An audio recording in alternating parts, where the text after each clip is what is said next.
Hey lilies and tulips. ఇవాళ I want to share a small and beautiful lesson with you. కురుక్షేత్రంలో అర్జునుడు యుద్ధభూమిలో చాలా బలహీనవంతుడైపోతాడు. ఒక పాయింట్లో he almost had a panic attack to conduct his duty, his ధర్మ. అప్పుడు మన రథసారథి కృష్ణయ్య అంటాడు, ఏ పార్థ, ఏంటి నువ్వు చేసేది అని క్వశ్చన్ చేస్తాడు సీరియస్గా.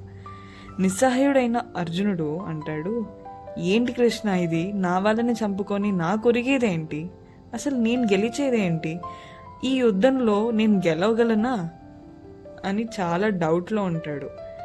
మన కృష్ణుడు అప్పుడు అంటాడు, అర్జున, నువ్వు కేవలం నీ ధర్మాన్ని నిర్వర్తించు, గెలుపు ఓటముల ఆ బర్డెన్ నా మీద వేసి నువ్వు ముందుకెళ్ళు.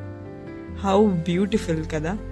మన లైఫ్లో ఇలాంటి పర్సన్ ఉండొచ్చు, కానీ మనందరికీ కామన్గా ఒక పర్సన్ ఉన్నారు, ఆయనే ఈ పురుషోత్తముడు. అందుకే మనం ఏ పని మొదలు పెట్టే ముందైనా కానీ దాని రిజల్ట్ అనే బర్డెన్ని ఆ కృష్ణుడి మీద వేసేసి హ్యాపీగా ఆ పని చేయొచ్చు.